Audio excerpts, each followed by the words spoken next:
Hi అండి, అందరికీ నమస్తే. Welcome back to our channel. ఈరోజు వీడియోలో ఒక స్పెషల్ మసాలాతో చికెన్ ఫ్రైని మరింత టేస్టీగా, ఈజీగా ఎలా తయారు చేసుకోవాలో చూపించబోతున్నాను. మనకి నార్మల్గా చికెన్ ఫ్రై అంటే ఎక్కువ గ్రేవీ రాదు కదా. అలా కాకుండా మనము చికెన్ ఫ్రై చేసుకున్నా కానీ ఫుల్ గ్రేవీతో ఈ కర్రీ ఎలా ప్రిపేర్ చేసుకోవాలో చూసేద్దాం. అలాగే ఈ చికెన్ ఫ్రై మనం రైస్లోకైనా తినొచ్చు, అలాగే చపాతీలకు కూడా బాగుంటుంది. ఇంకెందుకు ఆలస్యం, ఈ రెసిపీ ఎలా తయారు చేసుకోవాలో చూసేద్దాం.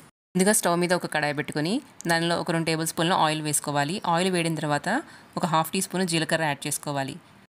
జీలకర్ర ఫ్రై అయిన తర్వాత 2 పెద్ద ఉల్లిపాయలని ఇలా సన్నగా పొడవుగా ముక్కలుగా కట్ చేసుకొని వేసుకోవాలి. ఈ ఉల్లిపాయలు మనము గోల్డెన్ బ్రౌన్ కలర్ వచ్చేంత వరకు ఫ్రై చేసుకోవాలి. ఉల్లిపాయల్ని బాగా ఫ్రై చేసుకుంటే గ్రేవీకి కూడా మంచి టేస్ట్ వస్తుంది. ఇలా ఉల్లిపాయలు గోల్డెన్ బ్రౌన్ కలర్లోకి వచ్చిన తర్వాత ఇప్పుడు దీనిలో ఒక టీ స్పూను ఫ్రెష్గా దంచిన అల్లం వెల్లుల్లి పేస్ట్ని వేసుకోవాలి. అల్లం వెల్లుల్లి పేస్ట్ పచ్చివాసన పోయేంత వరకు వేయించుకోవాలి. అల్లం వెల్లుల్లి పేస్ట్ కూడా బాగా ఫ్రై చేసుకున్న తర్వాత ఇప్పుడు దీనిలో ఒక హాఫ్ కేజీ చికెన్ని శుభ్రంగా వాష్ చేసుకొని క్లీన్ చేసుకొని వేసుకోవాలి. ఈ చికెన్ ఫ్రైకి చికెన్ మీడియం సైజ్ ముక్కలుగా కట్ చేయించుకుంటే బాగుంటుంది. ఇప్పుడు ఒకసారి చికెన్ని బాగా మిక్స్ చేసుకోవాలి. ఇలా ఒకసారి చికెన్ని బాగా కలుపుకున్న తర్వాత మంటని మీడియం ఫ్లేమ్లో పెట్టుకొని చికెన్లో నుంచి వాటర్ రిలీజ్ అయ్యి మెత్తగా కుక్ అయ్యేంత వరకు మూత పెట్టి కుక్ చేసుకోవాలి.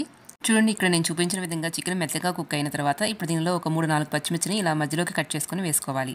అలాగే సన్నగా తరుక్కున్న కొత్తిమీర, కొంచెం పుదీనా కూడా యాడ్ చేసుకోవాలి. ఇవన్నీ వేసుకున్న తర్వాత మంటని మీడియం ఫ్లేమ్లో పెట్టుకొని ఒక 2 to 3 మినిట్స్ కుక్ చేసుకుంటే ఫ్లేవర్స్ అన్నీ చికెన్కి బాగా పడతాయి.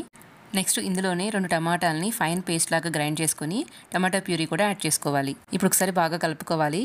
నెక్స్ట్ ఇందులోనే 1.5 నుంచి 2 టీ స్పూన్ల వరకు కారాన్ని యాడ్ చేసుకోవాలి. మీరు యూజ్ చేసే కారం స్పైసీనెస్ని బట్టి క్వాంటిటీ అడ్జస్ట్ చేసి వేసుకోండి. అలాగే మీరు ఎంత స్పైసీగా తినగలరో చూసుకొని దాన్ని బట్టి కొంచెం ఎక్కువ కావాలంటే యాడ్ చేసుకోండి.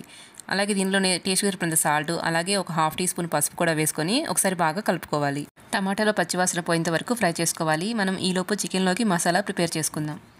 ఇప్పుడు ఒక మిక్సర్ జార్ తీసుకొని దానిలో ఒక టీ స్పూను మిరియాలు వేసుకోవాలి. అలాగే 2 టీ స్పూన్ల ధనియాలు కూడా వేసుకోవాలి.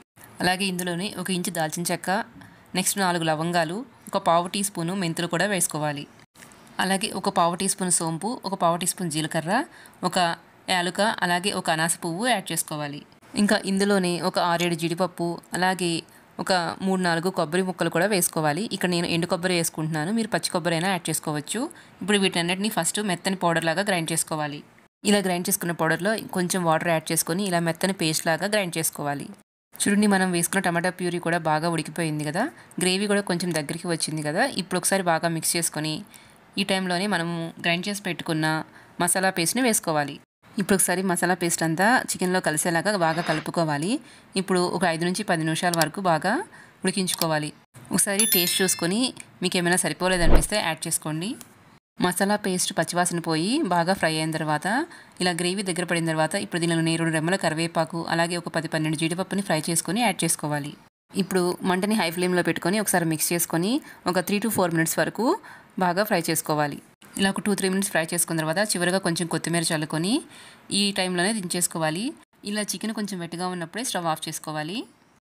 అంతేనండి, ఎంతో సింపుల్గా స్పైసీగా ఉండే చికెన్ ఫ్రై రెడీ అయిపోయింది. ఇప్పుడు మీరు దీనిని రైస్లోకైనా తినొచ్చు, అలాగే చపాతీలోకైనా తినొచ్చు. ఇప్పుడు రెగ్యులర్గా చేసుకునే చికెన్లా కాకుండా ఇలా స్పెషల్గా మసాలా ప్రిపేర్ చేసుకొని మీరు కూడా ఒకసారి ఈ రెసిపీ తయారు చేసి చూడండి. ఎలా వచ్చిందో కమెంట్ సెక్షన్లో తప్పకుండా షేర్ చేసుకోండి. మీకు నా వీడియో నచ్చినట్లయితే ఇలాంటి మరిన్ని రెసిపీ అప్డేట్స్ నోటిఫికేషన్ మీకు రావాలి అంటే మన ఛానల్ని సబ్స్క్రైబ్ చేసుకోండి. అలాగే మీ ఫ్రెండ్స్తో కూడా షేర్ చేయండి. Thank you for watching.